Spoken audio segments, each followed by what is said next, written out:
आज डाकुओं के हाथों में हथियार है और वो हथियार ऐसा है कि जिसके तहत उसके सामने खड़े होने की हिम्मत नहीं लोगों में। इसीलिए शायद उन डाकुओं को ये मन में बैठ गई है बात कि हम जब तक इस हथियार के सहारे रहेंगे तो सरकार में भी हमारी ताकत रहेगी और देश में भी हम ताकतवर रहेंगे। और इसीलिए शायद आम जनता से लेकर राजनीतिक पार्टी के तमाम दिग्गज नेता भी सोशल मीडिया के उस वीडियोस में दिखाई दिए जहां कॉलर और बाहें पकड़ करके घसीटते हुए ले जाया गया है। सोचो वो विधायक, वो मंत्री किस मुंह से जनता के सामने आएंगे और किस तरह से जनता को बताएंगे कि हम तुम्हारे लिए कुछ करना चाहते हैं।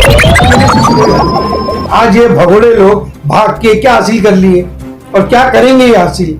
सत्ता गिराने की फिराक में बीजेपी के बोलने पे गिरा रहे हो, पैसा लेके गिरा रहे हो या ईडी के डर के मारे गिरा रहे हो? तुमको रहना तो महाराष्ट्र में ही है। क्या मुंह दिखाओगे जनता को? क्या मुंह दिखाओगे? अब बताओ, इलेक्शन आएगा तो कौन से दरवाजे पे जाके खड़े रहोगे? तुम चप्पल के हार पिनाए जाएंगे तुम लोग को। ऐसी हरकतें मत करो। जहां पर के ऑलरेडी सरकार चल रही थी और सारे के सारे लोग एक ही पार्टी के थे, यकाएक रातों रात। और जो वीडियो सोशल मीडिया पर आया वो देखने योग्य था कि लोग देख के हैरान थे। इस कदर से बधुआ मजदूर को भी घसीट के नहीं ले जाया जाता जिस प्रकार से महाराष्ट्र के विधायकों को घसीट करके गुजरात में ले जाएगा। देखिए, यूपी बिहार के बारे में जब भी इलेक्शन होता था या कुछ भी होता था, हम महाराष्ट्र के लोग, रहने वाले लोग एक ही बात बोलते थे कि वहाँ झाइल झपट लोग हैं तो ऐसा हो रहा है, तो वैसा हो रहा है, ये हो रहा है। हमारी चप्पल हमारे मुंह पे पड़ेगी, हमने कभी नहीं सोची। आज ऐसा मकाम आ गया है कि यूपी बिहार वाले हमारी मजाक उड़ा रहे कि देखो महाराष्ट्र में क्या हो रहा है। पूरी दुनिया के अंदर हर जगह पे न्यूज देख के आदमी थू ही कर रहा है कि क्या हो रहा है महाराष्ट्र में। इसलिए है कि जंग के मैदान में कुछ भी जायज है और वो जायज कर दिखाया बीजेपी ने। हमने देखा बिहार के चुनाव में सिर्फ सरकार ही नहीं बनाया बीजेपी ने, वर्चस्व भी समाप्त कर दिया। लालू प्रसाद यादव पिछले 35-40 सालों से जो वर्चस्व बना के रखे थे और उनके बच्चे जो मुख्यमंत्री बनने के सपने लेकर आए थे और साकार भी होने वाले थे, उन सपनों को चकनाचूर करना वो तो हो गया राजनीति में और वो हो गया चुनावी फैसले में। लेकिन साथ में एक सबसे बड़ी विपत्ति ये आई कि वो भविष्य में अब मुख्यमंत्री के लिए शायद चुने नहीं जा सकते। ग्रेड सी के कैटेगरी पर लाकर खड़ा कर देना ये बीजेपी का सबसे बड़ा बुरा है। और ये यूपी बिहार से निकला और जो तीर है ना, ये महाराष्ट्र में घुस जाएगा, ये कभी नहीं सोचा था। लेकिन घुस चुका है। अरे ऐसा घुस चुका है कि क्या बताऊं, भाई का नहीं रहा। एक भाई इधर जा रहा है तो एक भाई उधर जा रहा है। अभी हमारे यशवंत साहब को मुंबई पुलिस को सलाम। नमस्कार, आप देख रहे हैं इंकलाब न्यूज लाइव। मुंबई पुलिस को सलाम। मैं फारूक शाह और आज मुंबई की हलचल पर बात करेंगे। हमारे साथ है सैयद मंजूर साहब जो मुंबई पुलिस को सलाम सोशल मीडिया न्यूज प्लेटफॉर्म के संचालक हैं।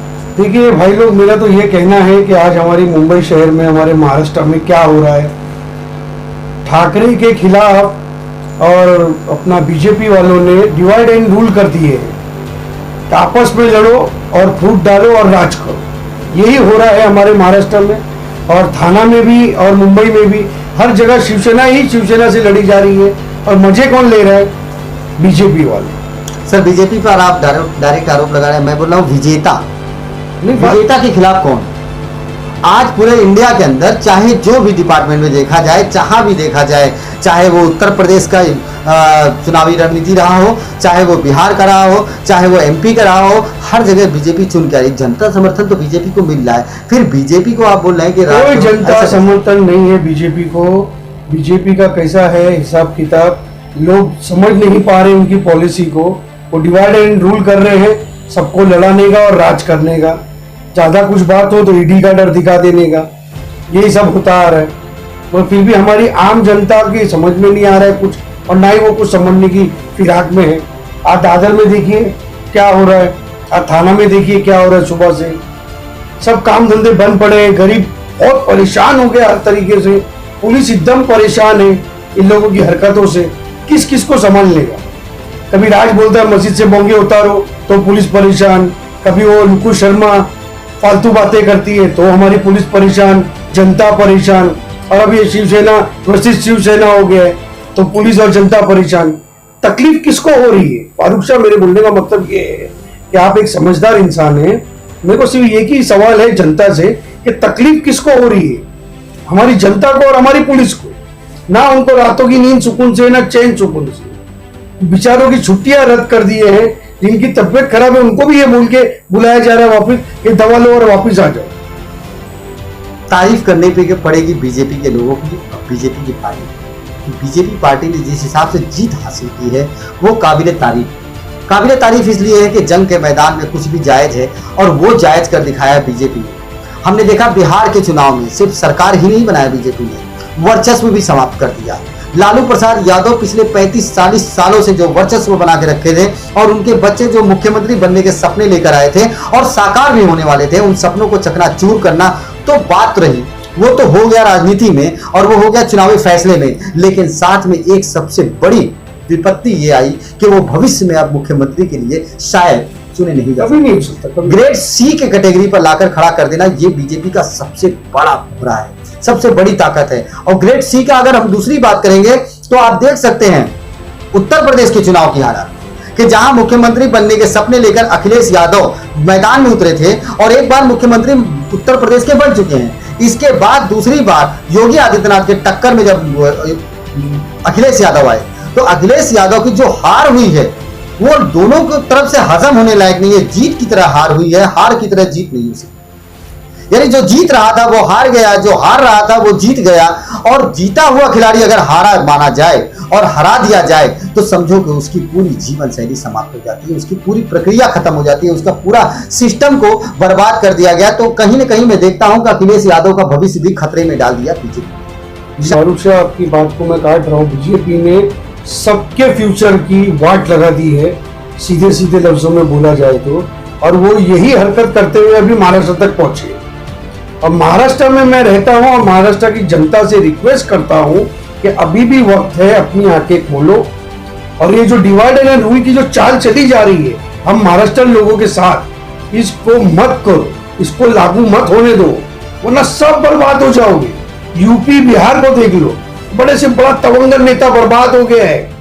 वो एक बार जो गिरा है ना अब उठ नहीं सकता। बीजेपी के राज में तो सवाल ही नहीं है और बीजेपी तो हटने से रही। तो अभी भी वक्त है, अपने महाराष्ट्र में जो एका था, जो एकाई थी, जो राज ठाकरे साहब ने जो बुराइयां करे, समझे नहीं समझे, और उद्धव ठाकरे साहब ने जो अच्छाइयां करे, हम महाराष्ट्र के लोग के लिए वो बहुत अच्छी बात थी और उसी को रहना चाहिए। आज आप लोग का अगर ये जो भी है, जो बोलते भागोड़े हुए, जो भाग गए हैं, जो ये है वो, दुनिया जाने कैसी कैसी बातें कर रही, शिव सैनिक विशिष्ट शिव सैनिक कर रहे, उनको समझ में नहीं आ रहा फारूक साहब ये इसका एंड क्या होगा। इतिहास में इस बात को याद रखा जाएगा कि महाराष्ट्र के अंदर कभी राजनीति में ऐसा भी उछाल आया था कि रातों रात जो है मुख्यमंत्री की शपथ ले ली गई सुबह 10 बजे। दूसरी इतिहास महाराष्ट्र में ये भी याद रखा जाएगा कि चुनाव होते समय शिवसेना और बीजेपी एक साथ में थी और बीजेपी और शिवसेना चुनाव लड़ने के बाद, फैसला आने के बाद वही दोनों एक पार्टियां अलग हो जाती हैं और राष्ट्रवादी कांग्रेस पार्टी और जो है शिवसेना, ये तीनों ने मिलकर सरकार बना दी। उस समय भी जो प्रचंड मामला उठा था, जो गंभीर मामला बन गया था महाराष्ट्र के लिए, वो भी ऐतिहासिक रहेगा। लेकिन उससे बड़ा ऐतिहासिक आज के डेट में घट रही है घटना, जहां पर के ऑलरेडी सरकार चल रही थी और सारे के सारे लोग एक ही पार्टी के थे, यकाएक रातों रात। और जो वीडियो सोशल मीडिया पर आया वो देखने योग्य था कि लोग देख के हैरान थे। इस कदर से बंधुआ मजदूर को भी घसीट के नहीं ले जाया जाता जिस प्रकार से महाराष्ट्र के विधायकों को घसीट करके गुजरात में ले जाएगा। कैसे ये जाने वाले और ये कैसे अपना महाराष्ट्र छोड़ने वाले और महाराष्ट्र के खिलाफ ये कैसे जाने वाले हैं, मेरे को तो ये समझ में नहीं आता। फारूक साहब आप खुद सोचिए, मैं खुद एक महाराष्ट्र हूँ, मैं यही बॉम्बे में पैदा हुआ हूँ। मेरे को तो कोई कितना भी कुछ भी बोलते मैं नहीं आऊँ किसी की बात में, क्योंकि मैं भी अनाज खाता हूँ। इन लोग ये चंद नेता लोग चंद पैसे की खातिर बिक गए, या तो पैसे की खातिर बिके या तो ईडी के डर से बिक रहे। तो ऐसी हरकत करना ही क्यों जो ईडी तुम्हारा दरवाजा टकटका कर, ऐसी हरकतें मत करो। और अगर तुम पैसे के आगे बिके हो तो नालत है तुम्हारी जिंदगी पर कि एक महाराष्ट्र होके दूसरे महाराष्ट्र पे तुम उंगली उठा रहे हो। अरे तकलीफ किसको हो रही है, तकलीफ तो सोचो किसको हो रही है, तुम्हारी बहन बेटी को, तुम्हारे बाप दादा को। आज हमारी बहन बेटी हमारे बाप दादा रास्ते पे नहीं जा पा रहे, दादर में अलग मसला चालू, थाना में अलग मसला चालू, वो उसको मुर्दाबाद कह रहा है, वो उसको मुर्दाबाद कह रहा है, क्या है ये सब। और पुलिस बेचारी इतनी परेशान है, हमारी महाराष्ट्र पुलिस समझ में नहीं आ रहा है उनको कि किसका साथ दे और किसका नहीं दे, बेचारे ड्यूटी बजाई जा रहे हैं अपनी। बड़ी अच्छी कहावत है कि गूंगे बाहर चीख रहे हैं, बहरे अंदर बैठे हैं। कुछ इसी प्रकार के हालात महाराष्ट्र में चल रहे हैं और मैं देख रहा हूं कि शायद इतिहास में ये चीज याद रखा जाएगा। और कमाल की बात तो यह है कि ईडी का दल, ईडी भी कमाल किया, एकदम सही मौके पर उछाल मार देता है। ईडी एक तरफ आ जाती है, उछाल दूसरी तरफ आ जाता है राजनीति में, और फिर चर्चा ऐसा बन जाता है, माहौल ऐसा बन जाता है, जितने भी काम बाकी रहते हैं वो धरे के धरे। पिछले कुछ सालों पहले इसी ही हालत बार बार उत्पन्न की गई महाराष्ट्र में, जब भोपू को लेकर के, मस्जिदों के लाउडस्पीकर को लेकर के जब मामला उठा था, उद्धव साहब ने इस प्रकार से इस मामले को गंभीरता से लेते हुए और इतने मामले को इतने संगीन तरीके से इसको ढल कर दिया और हल कर दिया, इस मामले को इतनी आसानी से उन्होंने हल कर दिया कि जिसमें के किसी भी पक्ष को कोई भी तरीके से विवाद नहीं बने। ये बात शायद लोगों को जला पाए फारूक साहब, उदय साहब जो बाला साहब ठाकरे के लड़के हैं, जो जिस खूबी से उस बात को उनमें संभाले और जो तरीके से करे, कुछ लोगों को वही बात की मिर्ची लगी और वही मिर्ची लोग अभी मुंह से तो बोल नहीं सकते। भगोड़े जो भाग गए हैं उनको उनके पास जाना चाहिए था, बैठ के राय मशवरा करके कि सर हमको आपसे ये प्रॉब्लम है या ये बात है या वो बात है। दूसरों की बातों में आके भागे जा रहे, यहाँ भाग वहां भाग। देखिए मुंबई शहर है, यहाँ पर हजार मुंह हजार बातें, कोई भगोड़ा कह रहा है तो कोई बिकाऊ कह रहा है तो कोई फट्टू कह रहा है कि ईडी के मारे भाग रहे। तो ऐसी हरकतें करेगी तुम लोग में जो ईडी तुमको ढूंढ रही है, या ईडी अभी देखो संजय राउत साहब का अभी थोड़ी देर पहले न्यूज पढ़ा मैंने, गली न्यूज वाले बता रहे थे कि संजय राउत को भी ईडी ने सम्मन भेज दिया है कि आओ। संजय राउत चिल्ला चिल्ला की कह रहे मैं तो नहीं जाऊंगा। तो क्यों, क्या किए तुमने ऐसे जो तुमको ईडी ने भेजे? बराबर ना, क्यों ऐसी हरकतें करते हो? और अभी भी वक्त है, एक हो जाओ, अच्छी बात है, ये मजाक मत बनाओ। पूरे महाराष्ट्र का मजाक बन रहा है, हर आदमी परेशान है तुम लोग की हरकतों से। करे तो क्या करे आप बताओ। अच्छा, में हम बताना चाहते हैं कि बिल्ली के गले में घंटी कांधे का हो। कमाल तो ये है, चोरों को तो पकड़ना आसान होता है, डाकुओं को पकड़ना बड़ा मुश्किल होता है, डाकुओं से टकराना बड़ा मुश्किल होता है। तो आज डाकुओं के हाथों में हथियार है और वो हथियार ऐसा है कि जिसके तहत उसके सामने खड़े होने की हिम्मत नहीं लोगों में। इसीलिए शायद उन डाकुओं को ये मन में बैठ गई है बात कि हम जब तक इस हथियार के सहारे रहेंगे तो सरकार में भी हमारी ताकत रहेगी और देश में भी हम ताकतवर रहेंगे। और इसीलिए शायद आम जनता से लेकर राजनीतिक पार्टी के तमाम दिग्गज नेता भी सोशल मीडिया के उस वीडियोस में दिखाई दिए जहां कॉलर और बाहें पकड़ करके घसीटते हुए ले जाया गया है। सोचो वो विधायक, वो मंत्री किस मुंह से जनता के सामने आएंगे और किस तरह से जनता को बताएंगे कि हम तुम्हारे लिए कुछ करना चाहते हैं। अरे खुद के लिए कुछ नहीं कर पा रहे इन लोग, ये हमारे लिए क्या करेंगे? हम तो इतने परेशान इन नेताओं से ना कि जिसकी कोई हद नहीं। आज ये भगोड़े लोग भाग के क्या हासिल कर लिए और क्या करेंगे ये हासिल? सत्ता गिराने की फिराक में बीजेपी के बोलने पे गिरा रहे हो, पैसा लेके गिरा रहे हो या ईडी के डर के मारे गिरा रहे हो? तुमको रहना तो महाराष्ट्र में ही है। क्या मुंह दिखाओगे जनता को? क्या मुंह दिखाओगे? अब बताओ, इलेक्शन आएगा तो कौन से दरवाजे पे जाके खड़े रहोगे? तो चप्पल के हार पिनाए जाएंगे तुम लोग को। ऐसी हरकतें मत करो, अभी भी वक्त है, एक थे और एक हो जाओ। दूसरों की बातों में आके अपने घर में आग मत लगाओ। ये आग अगर लग गई ना, पूरे शहर और पूरे हिंदुस्तान को जला डालेगी, क्योंकि इसमें सबका नुकसान, फायदा किसी का नहीं। महाराष्ट्र को लेकर जब हम लोग बात कर रहे हैं तो हमारा सिर्फ मकसद ये है कि महाराष्ट्र की जनता को सचेत होना चाहिए, क्योंकि वक्त बड़ा नाजुक चल रहा है। जिस हिसाब से देश की स्थिति बदल रही है और महाराष्ट्र की राजनीति बदल रही है, वो पूरे देश पर भारी पड़ेगा। क्योंकि महाराष्ट्र के अंदर पूरे विश्व के लोग रहते हैं और खास करके पूरे भारत के लोग मिले जुले हुए हैं। यहाँ पे भारत के अंदर से तमाम तरह के लोग आकर के जगह जगह से अपना जीविकोपार्जन चलाते हैं, अपना घर चलाते हैं, घर बनाते हैं, यहाँ पर कारोबार करते हैं। और महाराष्ट्र एक आर्थिक नगरी है हिंदुस्तान की। अगर महाराष्ट्र की राजनीति में इसी प्रकार से उथल पुथल होता रहा और तू मैं होता रहा तो समझ लीजिए कि महाराष्ट्र की स्थिति अगर चरमराई तो पूरे देश की स्थिति चरमरा जाएगी। देखिए, यूपी बिहार के बारे में जब भी इलेक्शन होता था या कुछ भी होता था, हम महाराष्ट्र के लोग, रहने वाले लोग एक ही बात बोलते थे कि वहाँ छाई झपट लोग हैं, तो ऐसा हो रहा है, तो वैसा हो रहा है, ये हो रहा है। हमारी चप्पल हमारे मुंह पे पड़ेगी, हमने कभी नहीं सोची। आज ऐसा मकाम आ गया है कि यूपी बिहार वाले हमारी मजाक उड़ा रहे कि देखो महाराष्ट्र में क्या हो रहा है। पूरी दुनिया के अंदर हर जगह पे न्यूज देख के आदमी थू ही कर रहा है कि क्या हो रहा है महाराष्ट्र में।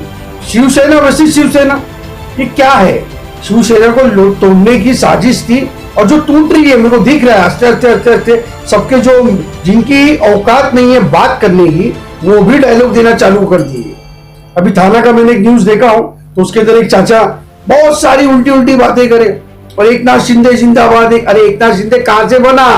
एक रिक्शा ड्राइवर कहां से बना वो एक नाथ शिंदे? शिवसेना से ही बना ना। शिवसेना ने उसको अपने काबिल समझी थी तो बिठाई थी। आज शिवसेना की पीठ में खंजर घोप दिया और अभी नाम ले रहे बाला साहब ठाकरे के नाम से हम बनाएंगे। मेरे को तो समझ में नहीं आ रहा है, तुम लोग भांग खा लिए हो कि ड्रिंक ज्यादा कर लिए हो या कुछ और नया नया नशा कर लिए हो, वो समझ में ही नहीं आ रहा है। जिसको देखो वो अपना मुंह पर चलाए जा रहा है, चबड़ चबड़ चबड़। कोर्ट में केस गया तो कोर्ट ने तुमको तारीख दे दी। आज है सोमवार और कल था, यानी बीता हुआ कल था रविवार। रविवार को कोर्ट बंद रहता है। पूरे भारत के अंदर जितने भी सरकारी कार्यालय हैं वो बंद रहते हैं। लेकिन कमाल तो है कि कल रात को सम्मन रेडी हो गया, पेपर रेडी हो गया और सुबह कोर्ट में तारीख पड़ गई। कितने गरीब, तो कितने एक घंटे परेशान, जिनकी तारीखें नहीं आ रही हैं, कितने केस ऐसी लाखों केस पेंडिंग में पड़े, वो सब छोड़ छाड़ के कोर्ट के पास इतना टाइम है कि इन लोग को एंटरटेनमेंट करने का। इतना कोर्ट भी इन लोग के हाथ से ना कठपुतली हो गई है बीजेपी के हाथ में। समझ में नहीं आ रहा है मेरे को तो क्या हो रहा है हमारे देश के अंदर।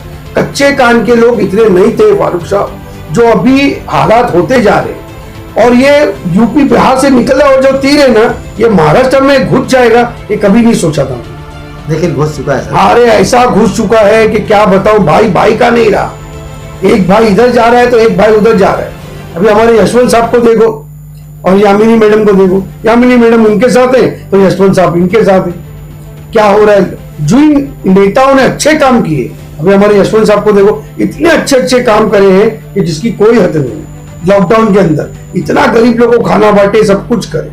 अरे शिवसेना की सीट पे बैठे हो ना, तो आप लोग ने करे, सब आपको पहचानते। आज आप लोग अलग अपनी दिशा चेंज करने जा रहे हो, तो हम किधर जाएं? हमारे तो समझ में नहीं आ रहा हम किसको अच्छा बोले और किसको बुरा बोले। तुम नेता लोग ने साबित कर दिए कि ना तुम किसके थे, ना हो। समस्या जस की तस बनी रहेगी और आगे भी इसी प्रकार से हम अपनी चर्चा जारी रखेंगे। फिलहाल आज हम जो बात कर रहे थे उसमें बस इतना ही कहिए, तमाशा बन के रह गया महाराष्ट्र। हमारा शीर्षक आगे भी चलता रहेगा, महाराष्ट्र का तमाशा। अभी भी वक्त है। मेरी आप सबसे गुजारिश है कि कमेंट में अपना सच्चे महाराष्ट्र होने का साबित करो और एक हो जाओ। मत मजाक मस्ती बनने दो किसी को भी। जय हिंद, जय महाराष्ट्र। मुंबई पुलिस को सलाम न्यूज़ को सब्सक्राइब करो और बेल आइकन दबाना ना भूलो।